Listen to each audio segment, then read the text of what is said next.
여러분 안녕하십니까? 오늘 세 번째 강좌입니다. 오늘 여러분들께 말씀드릴 주제는 어떻게 닦을 것인가? 우리 불교를 믿는 이들이 어떻게 수행하는 것이 과연 바람직한 일인가 하는 주제로 말씀드리겠습니다. 불교의 수행, 뭐니 해도 마음 닦기죠. 불교에서 제가 생각하기에는 불교만큼 이 마음에 대한 이해가 깊고 또 마음에 대한 가르침을 많이 주는 종교도 드물다고 저는 생각을 하기 때문에 불교 입장에서 마음 닦기라고 하는 것은 정말 소중한 일이라고 생각을 하는데, 불교의 마음 닦기 가운데에서 제일 첫손가락으로 꼽혀야 될 것은 아무래도 우리나라에서 가장 많은 수행 인구를 가지고 있는 참선이라고 하는 수행 방법일 거예요. 참선, 선을 참고한다 이런 의미가 되고, 우리나라에서는 참선의 여러 가지 방편 가운데에서 특히 육조해능의 남종선 위주의 화두를 드는 참선이 가장 보편적이죠. 그러니까 화두니 공안이니 하는 말은 남종선에서 쓰는 독특한 용어로서 어떤 마음 속에 응어리져 있는 근원적인 의문이라고 하는 의미를 갖고 있죠. 그러니까 우리들 마음 속에 있는 그 화두를 아주 깊숙한 곳에 있는 걸 끄집어내서 이걸 치켜들고 이 화두를 깨기 위해서 참선을 수행을 합니다. 그래서 오랜 수행 끝에 반드시 언젠가는 이 공안이 산산조각이 나고 마치 구름에 가리운 달이 환하게 드러나는 것처럼 깨달음을 얻는다. 그래서 이것을 우리가 화두선에서 말하고 있는 도노의 깨달음이라고 생각을 합니다. 그래서 이 도노를 추구하고자 하는 수행 방편이 참선이라고 하는 것이고, 그 다음으로 우리나라에서 많이 유행하고 있는 것 가운데 하나는 위파사나라고 하는 게 있잖아요. 위파사나 이것이 원래 이제 수행 자체가 동남아 쪽에서 유행했었고, 가장 부처님의 근본적인 참선 수행에 가깝다라고 하던 것으로 알려져 있는데, 이 위파사나라고 하는 데에서는 여러 가지의 깨달음을 위한 가르침이 있습니다만은, 우선 제일 첫 번째는 뭐가 있느냐 하면은 즉관이라고 하는 것이 있어요. 즉관이라고 하는 것은 뭐냐 하면, 즉이라는 게 곧바로 뭘 본다 이런 뜻이잖아요. 즉관이라고 하는 것은 몸과 마음의 현상을 바로 보는 겁니다. 우리들 몸과 마음, 여러분들 생각하는 여러분들 자신은 우리가 지금 말씀드리고 있는 참선에 들어가기 이전의 내 몸의 모습과 들어가고 난 다음에 느껴지는 내 몸의 모습은 판연히 달라요. 우리가 좌선을 시작했을 때 이런 결과부좌 또는 반가부좌의 자세를 취하고 이런 좌선의 모습을 하고 있을 때 제일 먼저 느껴지는 것이 뭡니까? 초보자들한테 우리가 늘 강조하는 것이, 우선은 제일 견디기 어려운 것이 뭐냐 하면 침 넘어가는 소리예요. 상대방의 것도 마찬가지고 내 것도 마찬가지고 혹시 남한테 이게 폐가 되지는 않을까 하는 생각이 있어서, 그래서 이것을 아주 쉽게 해소하는 방법이 좌선 도중에는 혀를 오므려서 입 천장에다가 붙이면은 자연스럽게 이게 흘러간다, 이렇게 우리가 이야기하지만은 이것도 저희들은 참선 이전에는 몰랐어요. 그 다음에 고통스러운 일은 호흡법입니다. 얼마나 우리 평소의 호흡이 거칠었느냐 하는 걸 깨닫게 되고, 또 우리의 평소 호흡이라고 하는 것은 이게 숨이 허파까지도 안 들어갔다가 바로 나오는 것 같아요. 그냥 여기 들어갔다가 바로 나오고 여기 들어갔다가 바로 나오고. 그런데 참선 도중에는 위파사나가 됐건 남종선이가 됐건 단전호흡이라는 걸 해야 되잖아요. 단전호흡이라고 하는 것은 배꼽 바로 밑에 지점에다가 몸에 집중을 두고 호흡이 거기까지 들어갈 수 있도록 노력하는 방법입니다. 마실 때는 가볍게 들어 마시지만 내쉴 때는 하는 기분이 들 정도로 오랫동안 내쉬어서 이것을 몇 번 반복을 하다가 보면은 우리도 모르는 사이에 단전호흡이 되고, 그 단전호흡이 되면은 얼마나 깊숙한 호흡인가 하는 거를 그 이전에는 깨닫지 못했어요. 그 다음에 좌선 중에 우리가 또 뭘 느낍니까? 다리가 저려서 못 견디겠어요. 이게 분명히 시계를 볼 수는 없지만은 한 10분도 안 지난 것 같은데 왜 이렇게 다리가 저리고 아픈지, 이것을 또 무릎팍을 바꿔서 이렇게 자세를 바꾸면은 또 이게 부시럭거리고 소리가 날 것 같으니까 참고 견뎌보는데, 참고 견디다가 30분 지나면은 다리가 완전히 마비가 되어 버립니다. 그래가지고 왜 40분이나 50분쯤 지나고 난 다음에 공동으로 참선할 때는, 위파사나 할 때도 마찬가지입니다만은 우리가 일어나서 경행이라고 하는 거를 시키지 않습니까? 그래서 이제 합장하고 쭉 한 10여 분 동안 다리의 근육을 풀어주는 이런 일을 하는데, 한 45분, 50분을 앉아 있다가 벼랑간 일어나니까 쓰러지기도 하고, 그 다음에는 이게 피가 통하지 않아서 그렇겠습니다만은 걸을 수가 없어요. 이런 지경까지 이르는 일이 있으니까 참 우리 몸이라고 하는 것이 이런 오묘한 것이구나 하는 것을 처음 깨닫게 되는데, 이게 위파사나선의 진행에 들어가기 전까지는 우리가 알지 못했던 거예요. 또 마음도 마찬가지입니다. 평상시에는 우리가 이것을 그냥 교리로 배울 때에는 찰나멸이라고 배웠어요.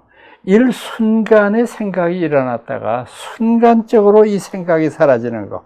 그런데 이 번뇌망상이 일어나고 생기고 하는 것을 반복하고, 또 어떤 것은 조금 더 오래 가기도 하고, 어떤 것은 금방 사라지기도 하고, 내가 가장 사랑했던 것, 가장 미워했던 것, 이런 것들이 주마등처럼 오고 가면서 정신 집중이 되지 않는 걸 느끼지 않아요? 참 내가 얼마나 마음이 산란했느냐 하는 것을 느낄 수 있는데, 이 몸과 마음의 현상을 자세히 보아라, 이런 의미가 됩니다. 그 다음에는 역시 직관 다음에 있는 것인데 직수입니다. 직수라고 하는 것은 지금 말씀드리고 있는 내 몸과 마음의 변화를 감지해라 이 말입니다. 지금 어떻게 내 마음이 변해가고 있고, 지금 어떻게 내 몸이 지금의 이 자세에 적응해 들어가고 있는지 하는 것을 느끼는 겁니다. 그래서 직수라고 얘기하죠. 모든 것을 느끼는 작용을 해야 된다. 마지막으로가 뭐냐 하면은 바로 이 직관의 모든 것들을 똑바로 바라보는, 그러니까 알아차림이죠. 우리가 이제 흔히 이 위파사나에서 늘 강조해서 말하는 것 가운데 하나가 뭐냐 하면은 곧바로 알아차림. 그래서 이 알아차림이라고 하는 것을 통해서 우리들은 이 세상의 어려움들을 극복해 나갈 수 있는 그런 것들이라고 해석을 합니다. 그러니까 참선은 우리 불교에서 어떤 형태의 참선이건 간에 가장 소중한 수행 방법이고, 또 많은 큰 스님들이 이 화두를 드는 참선의 방법을 통해서 대도를 이루셨어요. 그래서 우리가 이제 참선하는 분들, 특히 남종선 닦는 분들한테는 거의 이제 교과서적인 소중한 책으로 알려져 있습니다만, 벽암록이라고 하는 선서가 있거든요. 이 벽암록이라고 하는 데에는 우리 선가에서 쓰고 있는 여러 가지의 화두들을 나열을 하고, 그 여러 가지의 화두들의 참고해서 이것에 매달려서 평생을 수행하다가 도를 얻은 분들의 이야기를 모아놓은 것이니까 아주 흥미진진하고 굉장히 우리들의 수행에도 도움이 되는 그런 선서입니다. 또 우리 한국에서 편집한 아주 아름다운 선서 가운데 조당집이라고 하는 게 있죠. 이것은 대장경 속에서도 들어가 있지 않은, 그러니까 우리나라의 저술이기 때문에 중국 찬술의 문헌 위주로 편집된 과거의 어떤 대장경들, 이제 고려대장경이나 속장경이나 여기에서는 보이지 않고 오히려 이제 나중에 증보판의 형태 속에서 조당집이 나타나는데, 이것도 역시 굉장히 중요한 저술 가운데 하나인데, 사실은 이런 깨달음을 통해서 저희들이 느끼는 것은 뭐냐 하면은 역시 오도송입니다.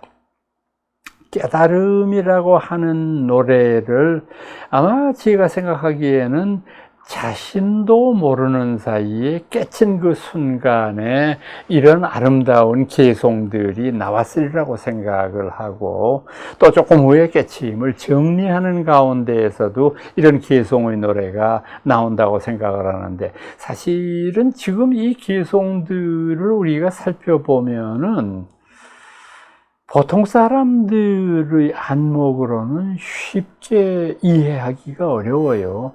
개송 자체가 화두인 경우가 많거든요. 그러니까 개송 자체가 그렇기 때문에 여러분들 화두 가운데 우리나라에서 제일 많이 쓰여지는 화두 한번 생각해 보세요. 조주의 무자 화두 같은 거 한번 생각해 보세요.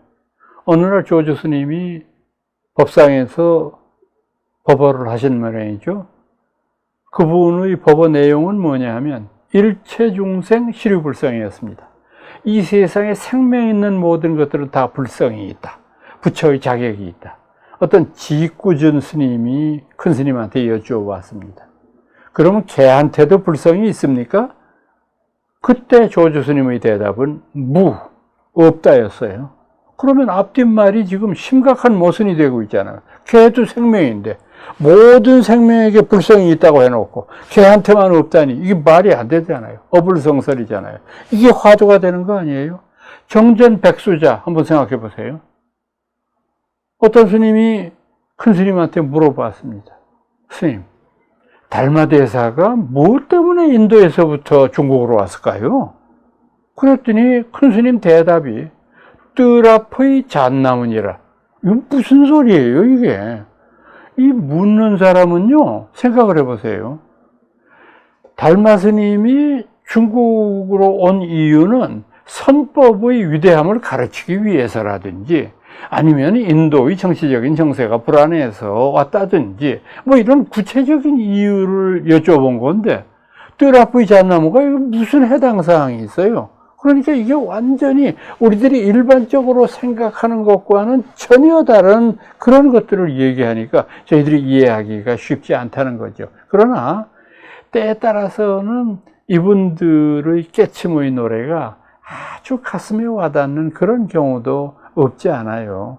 저는 그 깨침의 노래 가운데 서산대사의 삼몽가라고 하는 노래를 참 좋아하는데, 언젠가 임진왜란이 일어난 직후였던 것 같은데, 큰 스님께서 묘향산에 오래 계셨잖아요. 그래서 묘향산의 다른 이름이 서산이기 때문에 나중에는 법호도 서산으로 바꾸실 정도로 참 묘향산 좋아하셨는데, 그곳에서 다른 곳에 볼일을 보러 가셨다가 너무 해가 이제 그 일찍 저물고, 그 다음에 또 가야 할 다음 절이 멀었기 때문에 할 수 없이 주막에서 신세를 졌습니다. 그래서 주막에 뭐 그 대중방 같이 여럿이 모여 있는 방에서 이제 누워서 자는데, 그 주방에서 이제 대부분 거기 머무는 사람들이 장사하는 분들이 많잖아요. 그러니까 이 장사하는 분들은 새벽 일찍 길을 재촉해서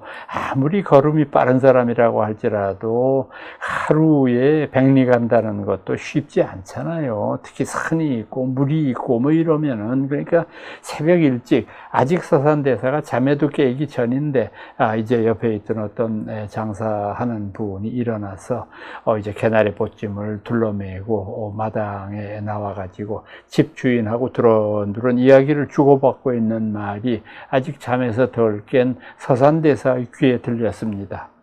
꿈 얘기를 하고 있어요. 아유, 제가 어젯밤에 이런 꿈을 꿨습니다. 그랬더니 그 주막집 주인이, 아이고 손님, 그거 아주 운수 대통할 꿈이네요. 오늘 한턱 내셔야 되겠네. 장사 마치고 돌아오실 때 다시 한번 들으세요. 뭐 이렇게 두 분이 껄껄 웃는 모습이 들려요. 그때 이 장전문을 열고 서산대사가 나가면서 나지막히 노래 불렀습니다. 지나가던 나그네와 집 주인이 꿈 이야기를 주고받고 있네. 꿈 이야기 주고받고 있는 그대들, 지금의 삶이 꿈인 줄 아는가 모르는가. 참 멋쟁이 스님이에요. 이분은 돌아가신 임종계도 또 멋있어요. 이분은 고대인으로는 아주 드물게 80세 넘어까지 사셨어요. 굉장히 장수한 분이죠. 그런데 이분의 제자들이 이 어른한테 아마 그 초상화를 그려서 바쳤던 모양이에요. 그런데 이분이 뭐 살아생전에는 초상화 쓸 일이 없고, 그러니까 벽장 속에 그냥 넣어 있다가 그 다음에 당신이 이제 입적하실 즈음 돼 가지고 제자들한테 당부를 했어요. 야, 그 벽장 속에 있는 내 초상화 좀 갖다 다오. 그래서 그 초상화를 꺼내드렸습니다. 그랬더니 이 어른이 물끄러미 당신의 얼굴 모습을 들여다보시더니 한 말씀 하셨습니다. 80년 전에는 네가 나이더니 80년 후에는 내가 너로구나.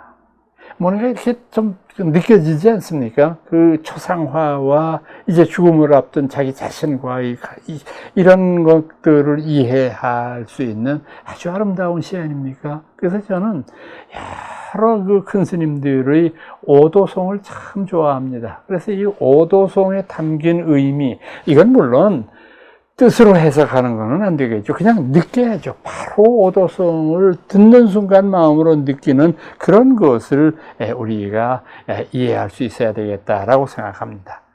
마음 닦는 수행 이외에 그 다음으로 불교가 강조하고 있는 수행은 뭐냐 하면 기도 수행입니다. 기도, 우리가 이제 흔히 연불신앙이라고도 이야기를 하는데, 연불이라고 하는 것은 말 그대로 정토신앙을 대변하는 겁니다. 우리가 나무아미타불, 나무관세음보살, 이런 연불을 통해서 우리들이 임종할 때 바로 서방정토 극락세계에 계시는 아미타부처님께서 우리를 영접하러 오신다. 그래서 우리가 이승을 하직할 때 아미타부처님과 함께 그 아름다운 극락의 세계로 들어가서 그곳에서 참으로 오랜 세월을 아름다움과 행복 속에 지낼 수 있다. 이게 정토신앙의 본질 아닙니까? 그러니까 그 정토에 왕생할 수 있는 길은 뭐냐? 나무 아미타불이라고 하는 연불을 하는 길입니다. 그러니까 연불은, 여러분 한번 생각해 보세요. 만에 한용운 스님 그런 말씀하셨지만은, 연불이라는 말의 뜻이 뭐냐? 생각념자 부처불자. 부처님을 생각한다는 뜻 아니냐? 근데 요즘 수행하는 이들을 보면 입으로만 나무아미타불, 나무관세음보살, 나무지장보살 입으로만 부르고 있어. 이게 어떻게 연불이냐? 호불이지. 아주 참 예리한 지적이에요. 그러니까 이분이 쓰신 조선불교 유실론이라고 하는 책을 보시면 연불당 폐지라는 극단적인 표현까지 나오잖아요.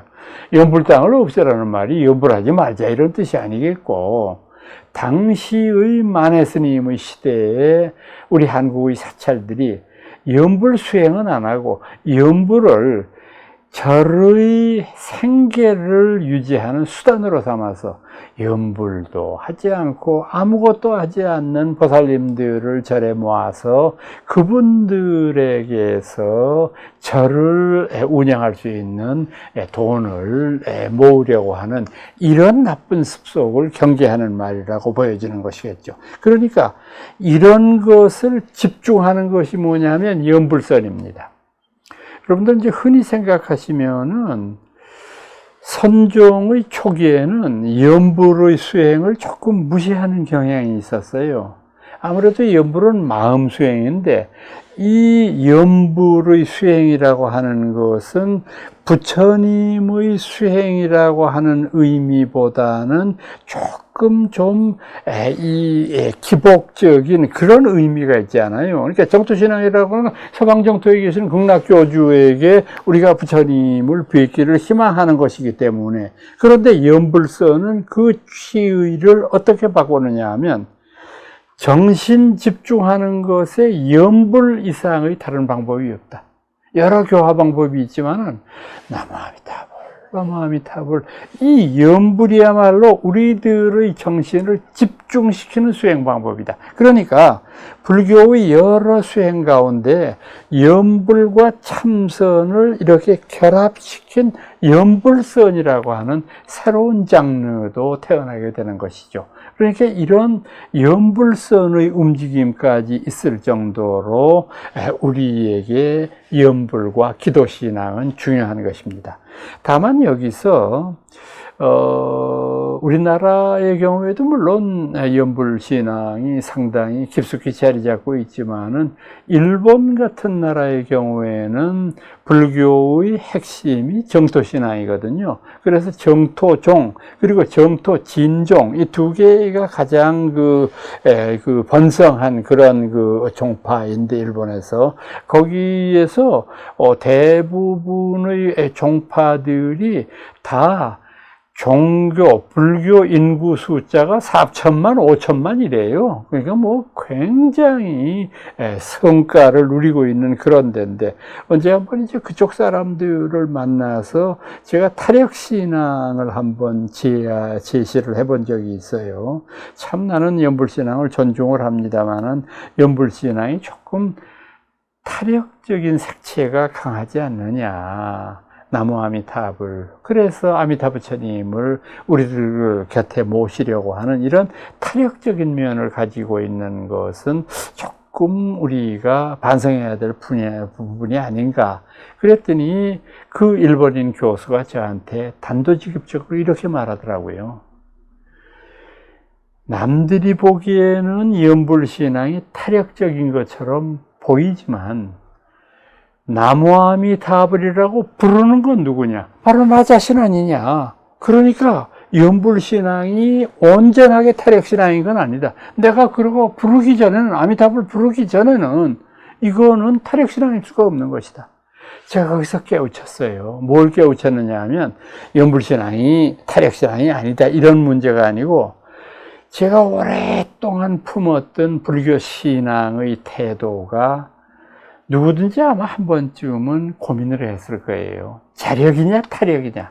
사실 제가 불교에 처음 입문했던, 벌써 50년도 훨씬 지난 그 옛날에 제가 동국대학을 가려고 했던 이유는 뭐냐면은, 저는 사실은 부끄러운 말이지만은 독실한 모태신앙으로의 기독교 신자였거든요. 그런데 제가 불교신앙을 결심하게 되었던 것은 바로 불교가 가지고 있는 그 자력신앙적인 면모였어요. 귀가 번쩍 뜨이고 부처님이 화엄경에서 말씀하시지 않았어요? 중생과 부처와 마음은 하나이다. 기절할 정도로 감동을 받았어요. 세상에 어떻게 내가 부처이고 중생이 부처이고 어떻게 이런 가르침이 있을 수 있을까? 거기에 매료가 됐어요. 정말 불교는 자력신앙의 대변이구나. 그렇게 생각을 하면서 불교를 좋아하게 됐고, 나중에는 불교 학자가 되어서 이렇게 평생을 불교 공부하는 사람으로 정진을 하게 됐습니다만은, 그런데 제가 나이 들어가면서 무슨 생각을 하게 되느냐 하면, 이 세상의 모든 일은 불교도 마찬가지지만 자력만으로 모든 게 해결되는 게 아니다. 왜 우리들 그런 얘기 가끔 하지 않습니까? 부처님의 가피력. 저도 젊었을 때는 그걸 믿지 않았어요. 부처님의 가피력이 뭐 있냐 그런 게. 근데 나이 들어갈수록 이 세상의 모든 것을 완성시키고 이룩하려면 시절 인연이라는 게 있어야 되잖아요. 그 시절 인연이라는 게 뭐냐? 우리는 이해 못하지만 부처님의 가피력이에요. 그 가피력이 있어야 된다. 그러니까 결국 요즘 제가 내린 결론은 뭐냐 하면, 불교는 자력도 아니고 타력도 아니다. 불교는 뭐냐? 자력, 타력, 조화의 종교다. 자력과 타력을 동시에 마음속에 간직하고 그걸 수행하는 것이 참다운 불자의 자세다. 이런 결론을 갖게 되었습니다. 이 기도의 또 하나의 방편이 바로 108배죠. 108배를 제 아는 불자들 중에서도 그 저석예불, 특히 아침 새벽 예불 모실 때 꼭 그 108배를 같이 모시는 분들을 자주 보는데, 여기에서 이제 우리가 흔히 알아야 될 것이 뭐냐 하면은, 우리가 이 부처님께 제가 지난 시간에 말씀드렸던 삼보에 예배할 때에도 3번 절하는 것을 불교의 가장 일상적인 법규로 삼고 있는데, 여러분 아시겠지만은 다시 한번 반복해서 말씀을 드릴게요. 왜 절을 3번 하는지 아세요? 삼배할 때. 우선 단순하게 말씀드리면 불법승 삼보에 귀의하는 것을 이야기해서 첫 번째의 절은 부처님, 두 번째는 법, 세 번째는 승가, 이렇게 해서 우리가 3번 절한다. 근데 이렇게 표면적으로만 해석하지 마세요. 더 깊은 의미가 있습니다. 우리가 부처님께 절하는 첫 번째 의미는 뭐냐 하면 존경의 뜻을 표하기 위해서 그렇습니다. 우리가 부처님의 산 역사적인 증인은 서가모니 부처님이 계시잖아요. 그 서가모니 부처님은 우리가 부정할 수 없는 역사적인 진실이잖아요. 2600여 년 전에 인도의 중북부 카피라바스투에 나셨다가 80년 저희와 함께 계시고, 그리고 세속의 인연을 마감했던 그런 위대한 스승이니까 위대한 스승에 대한 존경의 내용을 표하는 거예요. 존경의 내용을 표할 때 우리가 그러고 지나갈 수 없잖아요. 우리가 어른한테 두 손을 모으고 다소시 무릎을 꿇고 사지 5처를 투지해서 부처님께 예를 올리는 게 첫 번째 의미입니다. 존경의 의미가 있어요. 두 번째는 왜 부처를 하느냐? 업장 소멸의 의미가 있어요. 우리가 타고 태어나면서부터 업장이라는 것을 우리 마음속에 또는 우리의 몸속에 가지고 태어나잖아요. 그런데 이 업장은 선천적인 게 있고 후천적인 게 있어요. 후천적인 업장은 우리가 열심히 수행해서 고칠 수도 있어요. 악업을 정업으로 바꿀 수도 있어요. 근데 전생의 업은 제가 어떻게 할 도리가 없잖아요. 저희 아버지 어머니, 또 저희 할아버지 할머니, 저희 증조부 증조모에서 쭉 올라가는 여러 조상님네들이 저질러 놓은 많은 악업, 그리고 옳지 못한 악업까지는 안 가도 옳지 못한 행동, 이런 것들이 다 제 잠재력 속에 있잖아요. 이걸 제가 받고 태어났는데 이걸 어떻게 하면 좋습니까? 이 업장을 소멸시켜야 되는데, 업장 소멸시키는 방법은 유일한 것이 절하는 방법밖에 없어요. 입으로 업장 소멸 이렇게 외운다고 업장 소멸되는 게 아니지 않습니까? 그러니까 두 번째의 절의 의미는 간곡한 정성을 모아서 제 업장을 소멸하려는 의도가 있습니다. 세 번째는 뭐냐? 나 스스로를 낮추는 겸손의 의미가 있어요. 이 잘난 사람들은 보면 여기에 기부스를 해가지고 잘 굽히지를 못하더라고요, 보니까. 그런데 겸손해서 손해볼 일은 살면서 보니까 전혀 없어요. 높은 사람일수록, 돈 많은 사람일수록 겸손하면 존경을 받지, 그 사람 무시하는 사람은 아무도 없어요. 근데 우리가 강제로 몸을 낮춤으로써 우리들 스스로를 낮추는 공부 방법이 되는 거죠. 네 번째는 뭐가 있느냐? 경공부가 있어요. 부처님 말씀을 알아야 불교를 이해할 거 아닙니까? 우선은 제가 권장하는 것은 부처님의 생애부터 여러분들 아셔야 됩니다. 정확하게 아셔야 돼요. 알아도 적당히 아시는 게 아니라. 다음에는 아함부계통의 경전을 섭렵하셔야 됩니다. 아함. 가장 부처님의 초기적인 가르침에 근접하다고 우리가 보는 아가마라고 부르는 겁니다만은 본생담이니 법구경이니 현우경이니 하는 것들을 거의 다가 이 아함부계통에 속합니다. 그 다음으로는 우리가 대승경전을 공부해야죠. 대승경전 중에 가장 핵심적인 것은 반야부계통입니다. 반야부계통에는 가장 일반적으로 알려져 있는 것이 뭐냐 하면은 금강경이 있고요. 또 금강경 말고도 반야바라밀다 심경이라고 하는 아주 중요한 경전이 있지 않습니까? 두 번째로는 유식계통의 경전들이 있어요.